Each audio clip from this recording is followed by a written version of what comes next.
दोस्तों नमस्कार, जय श्री कृष्णा। भगवान से प्रार्थना करती हूँ, दिल से दुआ करती हूँ आप सभी लोग हमेशा खुश रहें, स्वस्थ रहें। मैं चित्रा मुदगल आपके और मेरे अपने YouTube चैनल आपके एस्ट्रो पर आप सभी का दिल से स्वागत करती हूँ। अभी पिछली वीडियो में हमने आपसे बात करी थी, इस अप्रैल के महीने में ग्रह अपना राशि परिवर्तन कर रहे हैं और इनका हम सभी के जीवन पर प्रभाव पड़ने वाला है। जब भी ग्रह राशि परिवर्तित करते हैं, एक राशि से दूसरी राशि में प्रवेश करते हैं, तो इन सब का सभी के जीवन पर प्रभाव पड़ता है। अब सभी राशियों पर अलग अलग प्रभाव देखने को मिलता है। मैं राशि के बारे में तो अभी बात नहीं करूंगी, फिर कभी बात करेंगे, लेकिन आपको ये जरूर कहना चाहूँगी कि आप ज़्यादा कंफ्यूज ना हो, क्योंकि एक राशि के बहुत सारे लोग होते हैं और सभी के जीवन पर एक जैसा प्रभाव नहीं पड़ता है, क्योंकि हम लोगों को ये देखना पड़ता है कि ग्रहों का प्लेसमेंट क्या है, दशा महादशा कैसी चल रही है। तब हमें ये देखना होता है कि इन ग्रहों का राशि परिवर्तन का प्रभाव एक ही राशि के अलग अलग जातकों पर अलग अलग देखने को मिलता है। तो मैं आपसे कहना चाहूँगी कि जो ग्रहों का प्लेसमेंट चेंज हो रहा है, उन सभी का प्रभाव हमारे ऊपर पड़ रहा है। मैंने जो पिछली वीडियो में आपको बताया था, उसका लिंक भी आपको डिस्क्रिप्शन बॉक्स में मिल जाएगा, आप उसे भी जाकर देख सकते हैं। क्योंकि आज हम आपसे ये बात करेंगे कि जिन लोगों की कुंडली में गुरु ग्रह शुभ स्थिति में है उन्हें तो क्या करना है, और जिन लोगों की कुंडली में गुरु ग्रह अशुभ स्थिति में है उन्हें क्या करना है। अब आप ये देखेंगे कि पता कैसे चले कि गुरु ग्रह की स्थिति हमारी कुंडली में क्या है। तो इसके लिए मैं आपको ये कहना चाहूँगी कि मेरी गुरु ग्रह वाली वीडियो आप देखें, उसका भी लिंक आपको डिस्क्रिप्शन बॉक्स में मिल जाएगा। जब आप उसे सुनेंगे तो आपको ये पता लगेगा कि किन लोगों के गुरु ग्रह शुभ स्थिति में होते हैं और किन लोगों के अशुभ स्थिति में होते हैं। वैसे तो जब आप कुंडली का विश्लेषण करवाते हो तो आप लोगों को पता चल जाता है, तो फिर आप ये वीडियो सुनोगे तो आप जो भी रेमेडी और उपाय बताए जा रहे हैं आप उन्हें फॉलो कर सकते हो और उनका फायदा उठा सकते हो। अब बृहस्पति देव की बात करते हैं कि जब ये कुंडली में शुभ स्थिति में होते हैं तो हमें बहुत कुछ देने वाले होते हैं, क्योंकि बृहस्पति देव जो हैं शुभता के प्रतीक हैं, आशा के प्रतीक हैं, या आशावादी ग्रह हैं, चमकीले ग्रह हैं, सौरमंडल के सबसे बड़े ग्रह हैं, हमको बहुत कुछ देने वाले हैं। जब भी किसी जातक की कुंडली में शुभ ग्रह की स्थिति बहुत कुछ अच्छी होती है तो उनको ये शिक्षा का सुख देते हैं, उनकी शिक्षा बहुत अच्छी होती है, उनको विवाह का सुख देते हैं, परिवार का सुख देते हैं, संतान सुख देते हैं, घर का सुख देते हैं, शिक्षकों को आशीर्वाद देते हैं, गुरुजन उन लोगों को बहुत प्यार करने वाले होते हैं, उनके परिवार में जो बुजुर्ग लोग हैं उन लोगों का साथ मिलता है, उन लोगों का आशीर्वाद मिलता है। एक जिनकी कुंडली में भी बृहस्पति देव बहुत शुभ स्थिति में होते हैं, उनके चेहरे पर एक अलग ही तेज होता है, उन लोगों को समाज में मान सम्मान बहुत मिलता है, आध्यात्म का सुख मिलता है, मोक्ष के कारक हैं। तो बृहस्पति देव का शुभ होना एक बहुत शुभता की बात होती है। ये पूरा जो हमारा लाइफ होता है, जो पूरा हम ये कह सकते हैं एक लाइफ का पैकेज होता है, हमें बहुत कुछ देने वाले होते हैं। स्त्री की कुंडली में तो पति के कारक ग्रह हैं, ये पति सुख देने वाले होते हैं, पति सुख देते हैं, संतान सुख देते हैं, समाज में मान सम्मान देते हैं, कितना कुछ देने वाले होते हैं ये ग्रह। तो जब भी किसी जातक की कुंडली में बृहस्पति देव बहुत शुभ स्थिति में होते हैं तो बहुत शुभ बात होती है। जब आपके यह ग्रह आपकी कुंडली में बहुत शुभ स्थिति में है और अभी जब गोचर में परिवर्तन, राशि परिवर्तन कर रहे हैं, क्योंकि गुरु ग्रह कुंभ राशि को छोड़कर मीन राशि में प्रवेश कर चुके हैं, तो मीन राशि इनकी खुद की राशि है। धनु राशि और मीन राशि में तो ये बहुत शुभ प्रभाव देने वाले हैं। तो मीन राशि के जो जातक हैं उन लोगों को बहुत शुभ प्रभाव देने वाले हैं। यदि उन लोगों की महादशा, अंतरदशा भी गुरु की चल रही है तो बहुत ही शुभ फल देने वाले देखने को मिलेंगे। बहुत सारे बच्चों की अभी शादी विवाह के योग बनेंगे, आप देखना। उनके रिजल्ट बहुत अच्छे आएंगे। जिन लोगों की कुंडली में भी गुरु ग्रह शुभ स्थिति में है और उनकी कुंडली में महादशा है, उनको बहुत आनंद आने वाला है। उनके शादी के योग बनेंगे, जो रुके हुए काम है वो उनके पूरे होंगे, घर के कार्य पूरे होने वाले हैं, बहुत कुछ देने वाले हैं। बहुत लोगों के लिए बहुत अच्छा रहने वाला है ये समय। तो आप लोग जब भी कुंडली का विश्लेषण करवाते हो, आपको पता रहना चाहिए कि बृहस्पति देव की आपकी कुंडली में स्थिति क्या है। वैसे मैंने आपको बता दिया है, इस तरीके से आप पहचान कर सकते हो। जब आप देखोगे कि किन ग्रहों के किन लोगों के अच्छे होते हैं, तो आपको पता लगने वाला है। तो जब बृहस्पति देव अच्छी स्थिति में है तो हमें क्या करना है, हमें ये ध्यान रखना है कि जब भी हम स्नान करने जाएं तो हम स्नान के पानी में हल्दी जरूर डालें। ये हमें ध्यान रखना है।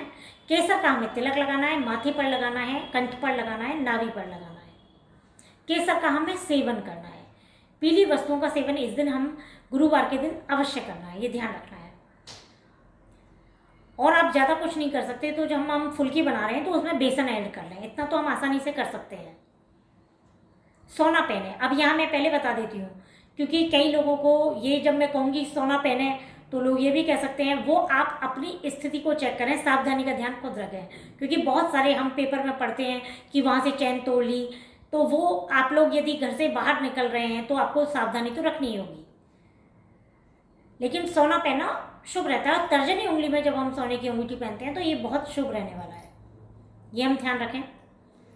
गुरुजनों का हम आशीर्वाद लें, और जब शुभ स्थिति में होते हैं तो हम गुरुजनों के संपर्क में रहें। हमारे घर के जो बुजुर्ग हैं उनके साथ हम रहें, उनका आशीर्वाद हमें मिलता है तो ये बहुत शुभ रहता है। और जिन भी लोगों की कुंडली में यदि बृहस्पति देव की स्थिति बहुत शुभ रहती है और उन लोगों के साथ आप कुछ भी समय व्यतीत करते हैं तो ये भी बहुत शुभ रहने वाला है। तो हमें ये भी ध्यान रखना है। जो पीले गेंदे के फूल आते हैं उसकी जो माला होती है वो हम पहने, क्योंकि बृहस्पति देव मांगलिक कार्य कराने वाले होते हैं।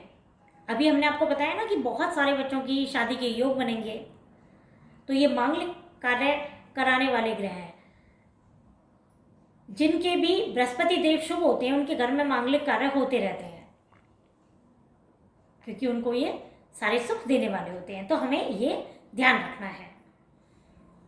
अब हम यहाँ ये कहना चाहेंगे कि जिन लोगों की कुंडली में गुरु ग्रह की स्थिति शुभ नहीं होती है, नीच के होते हैं, अशुभ भाव में बैठे होते हैं, तो हमें क्या करना है। तो जब गुरु ग्रह की स्थिति शुभ नहीं है तो आप सबसे पहले तो हमें दान करना है। किन चीज़ों का? पीली वस्तुओं का। हम केले का दान कर सकते हैं, चने की दाल का दान कर सकते हैं, हल्दी का दान कर सकते हैं, पीले वस्त्रों का दान कर सकते हैं, पीली मिठाई का दान कर सकते हैं। हम इन सबको दान कर सकते हैं। मंदिर में पंडित जी हैं, उनको हम दान कर सकते हैं। विष्णु भगवान के मंदिर जाकर हमें पीले फूलों की माला जरूर अर्पित करनी चाहिए। केसर का दान हम करें, वहाँ पीली मिठाई का दान करें। इस तरह से आपको ये शुभ फल देने वाले होंगे। अब गुरु ग्रह की स्थिति शुभ नहीं है तो सबसे पहले तो मैं एक ये बात कहना चाहूँगी, क्योंकि मैं बहुत सारे लोगों से जब बातें करती हूँ तो ही हमें पता लग जाता है कि इनके बृहस्पति देव की कुंडली में स्थिति क्या है।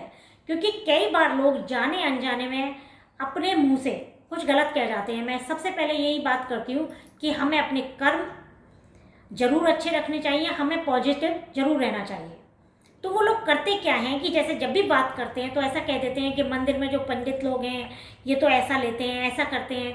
हमें किसी भी पंडित की, किसी भी शिक्षक की कभी भी आलोचना नहीं करनी है, कभी किसी को क्रिटिसाइज नहीं करना है।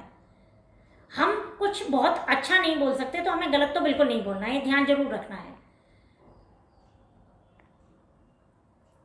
हमें हमारे जो भी गुरुजन हैं उनका सम्मान बहुत ज़्यादा करना है। पंडित जी लोगों का सम्मान बहुत ज़्यादा करना है। हमारे घर में जो भी बड़े बुजुर्ग लोग हैं उनका सम्मान करना है। हमारे आसपास में भी जो लोग हैं उनका भी हमें सम्मान करना है। क्योंकि जब आपकी कुंडली में गुरु ग्रह की स्थिति शुभ नहीं है तो शिक्षकों का भी प्यार कम मिलता है, तो ये बच्चे लोग सभी ध्यान रखें कि जो भी उनके टीचर्स हैं वो उनकी रेस्पेक्ट जरूर करें, उनका आशीर्वाद जरूर मिलने वाला है। तो घबराने की बिल्कुल ज़रूरत नहीं है कि गुरु ग्रह की स्थिति अशुभ है तो बहुत सारी परेशानी आने वाली है, ऐसा नहीं है। क्योंकि जो गुरु ग्रह हैं इनकी जो दृष्टियाँ होती हैं, 5वीं दृष्टि, 7वीं दृष्टि, 9वीं दृष्टि, इनकी जो दृष्टि होती है वो अमृत तुल्य होती हैं। और कुंडली के जिस भी भाव पर इनकी दृष्टि पड़ती है उस भाव से संबंधित सुखों में वृद्धि करते हैं, उस भाव से संबंधित हमें सुख मिलने वाले होते हैं। तो बृहस्पति देव हमें बहुत कुछ देने वाले हैं, तो हमें इन सब बातों का जरूर ध्यान रखना है। और सबको जब हम खुश रखते हैं, सबका आशीर्वाद लेते हैं, सबकी दुआएं लेते हैं, मांगलिक कार्यों में जाते हैं, खुश होते हैं, सबको देखकर खुश होते हैं, तो हमें बृहस्पति देव तो वैसे ही बहुत कुछ देने वाले हैं, बहुत दयालु ग्रह हैं।